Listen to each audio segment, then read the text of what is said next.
Alright guys, as you can see, I have my tactical sport all taken apart, disassembled from the previous video, but I'm going to do very light polishing to the gun itself since it has such a light trigger pull. It doesn't need much.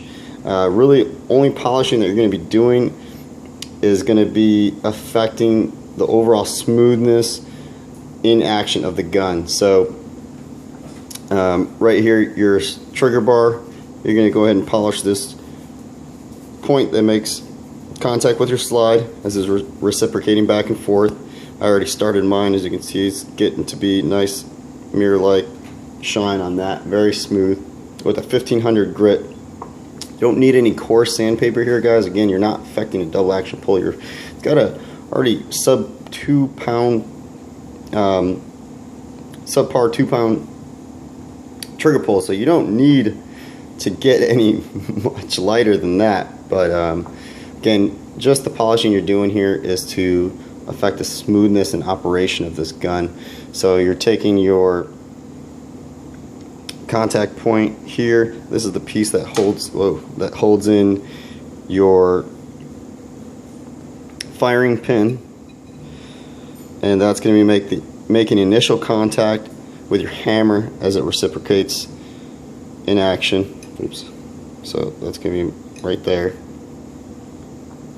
You could polish this, but from the factory this came pretty smooth, so I'm not going to hit that up with any 1500 grit sandpaper, but I am hitting this tiny lip right here. As you can see, it's already pretty shiny. It was pretty shiny from the factory, but had some grit on there, so just smoothed it out. Gonna polish that out with the Dremel polishing wheel. One thing I am going to work on is this hammer, since I'm deciding to keep the stock hammer. You don't want to modify this sear break. Again, it's got a very light, crisp break.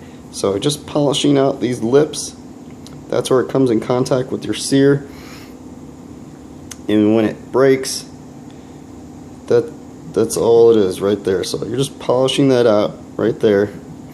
And you can see on mine, I'm not saying yours is going to be like this, but again, this is only if you choose to keep your stock hammer and polish this piece out. I actually hit this up with a coarser sandpaper because mine is pretty uneven and very unlevel here. So you can see where all that unleveling is. And I'm going to go ahead and smooth that piece out as much as I can. And then I'll hit it up with 1500 grit sandpaper after I smooth this out. But I hit this top piece up, that top ledge, because that's what's coming in contact with your slide, right up top there, with a 1500 grit to get that nice and smooth. And that's what I'm going to be working on the hammer there. I might polish out the strut bars because I can see some wear right here from where the trigger is coming in contact with it. But again, I'm not getting any grittiness out of this trigger. It's spectacular from the factory, so I'm not going to worry too much about, you know, polishing some of these miscellaneous parts that my other CZ needed to get all that grit out. But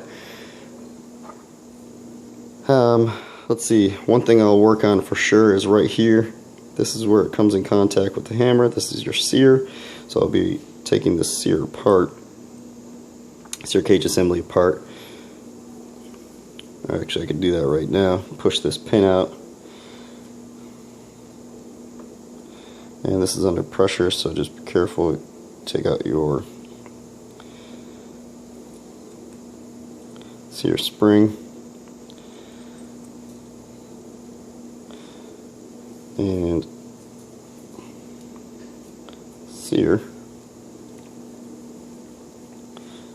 So what I'll be doing is polishing this ledge, that flat area, and very lightly polishing this edge right here. Again, it's got a very crisp sub 2 pound trigger pull from the factory, so you're not removing any metal here, just polishing these parts out, making them more refined and a little more smooth as far as the action goes.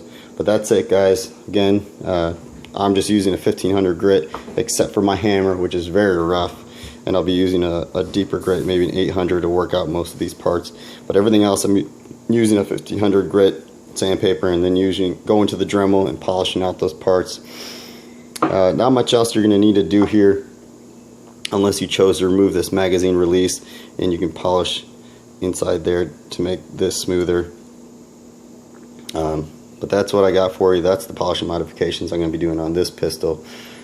If you choose to do any others, let me know what helped for you. This is what I feel is going to help for me on this firearm. Thanks, guys, for tuning in. Until next time.